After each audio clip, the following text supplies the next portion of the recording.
generated power for existence. It's difficult because you lack telephone service most of the time. You lack the facilities that you need in the house, like bathrooms and running waters and all that.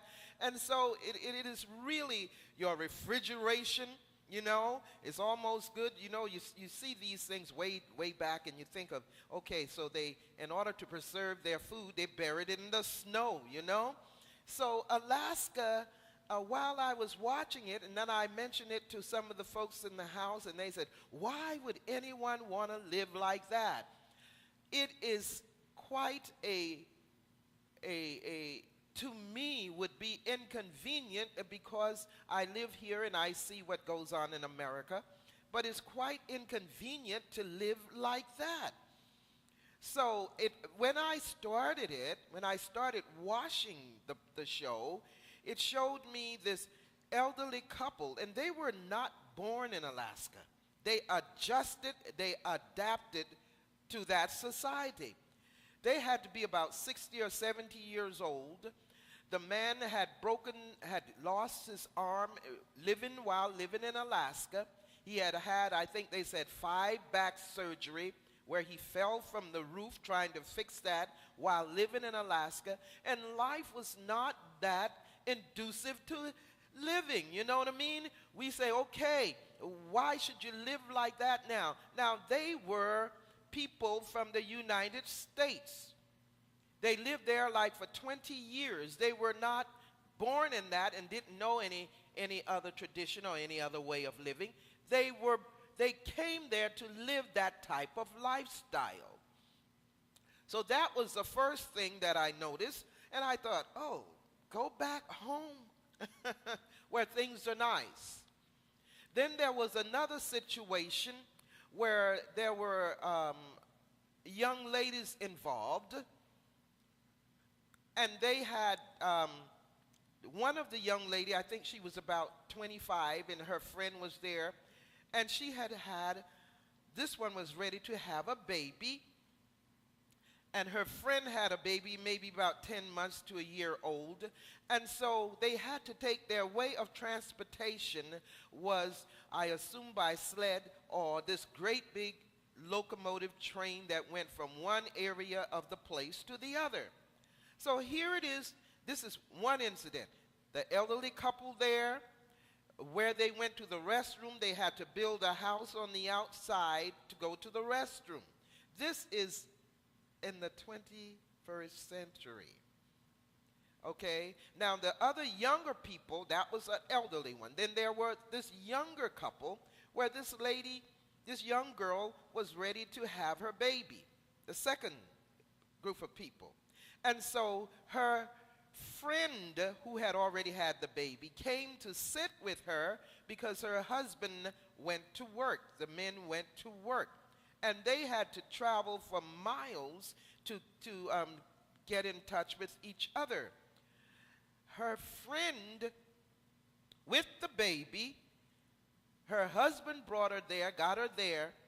When she got there that morning, she began to unpack the baby's stuff, and she found out that she did not have the formula for the baby. So she had to go back home by way of train to get the formula for the baby. Meanwhile, she was supposed to be the caretaker of the other friend who would have the baby any minute. But she had to leave that lady there and take the train back to get the formula.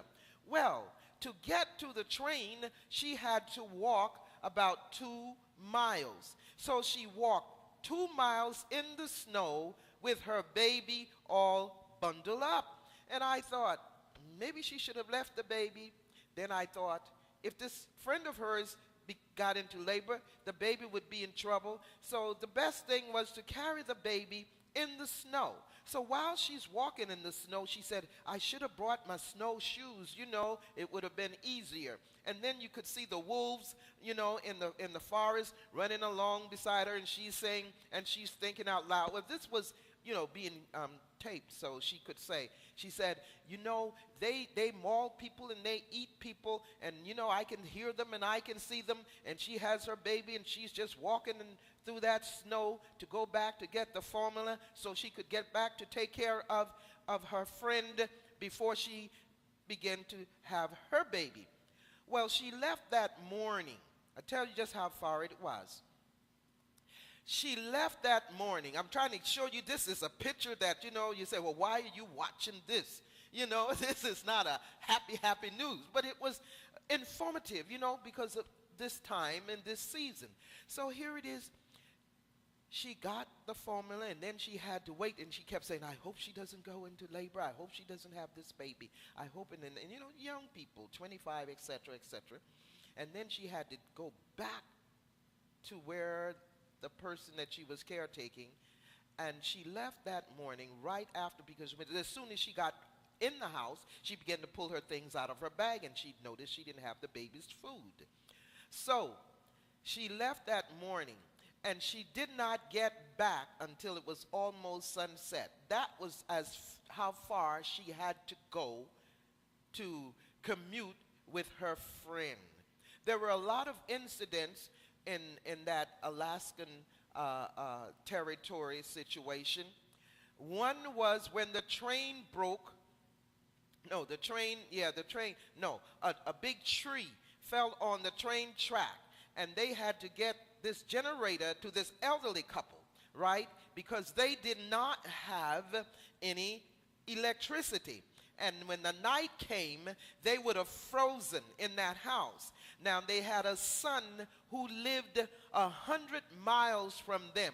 Now, you see, you'd have thought I was taking notes from this situation, but it was so exciting. It was so interesting to me until I just watched, I just gazed, wow, what is happening and how are they going to make this work? Her son lived 100 miles, he and his family, from them, so they had to get to the son by way of train to get another generator to put in their house so they could live a healthy life. And so I'm thinking, wow, they didn't even have an extra one. Now, we have used a generator here in Boston, and people are selling them now in the U.S. But this was a mandatory thing. This was the life giver of this situation in Alaska. They had to have electricity because of the weather. It was cold, and some climates you can just, live out in the trees or whatever you want to live, go under a branch, build a tent, whatever. But they had to live indoors, number one. And number two, they had to be in touch with each other, and they were so far away. They were so far away. The distance between their communication and their connection, they had to take that train, which ran on schedule ever so I don't know how many hours. But if I could go back over that story, I would go back over it again. Why would I do that? It's because when I awakened this morning, the Lord spoke to me. The Lord let me know. I said, Lord, this was not reading the Bible. He said, this is what I want you to notice. This is what I want you to notice. Everybody was helping everybody.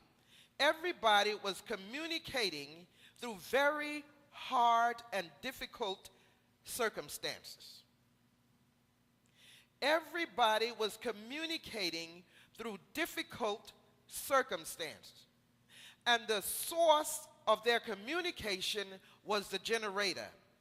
And the generator was the power of light and the life-giving setting for that area that they were in. For heat, for food, for communication, they needed that power to generate this for them. And he said, now this is what I want you to notice. You are to notice that what gave the light and what gave the connection was the generator. And they went through difficult situations to make sure the generator worked in everybody's house. I said, oh, man, I would not not have gotten that straight, because here it is, I'm looking at what's happening, and I'm going, wow, wow, wow. And he said, now, I said, God, what am I going to say out of the Bible concerning this? What is in the Bible concerning the light and communication? What is in the Bible concerning connection and the life-giving?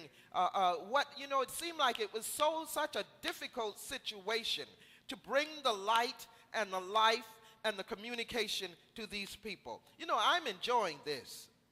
I'm enjoying this. Because this is so, people think that I'm a storyteller. But they told me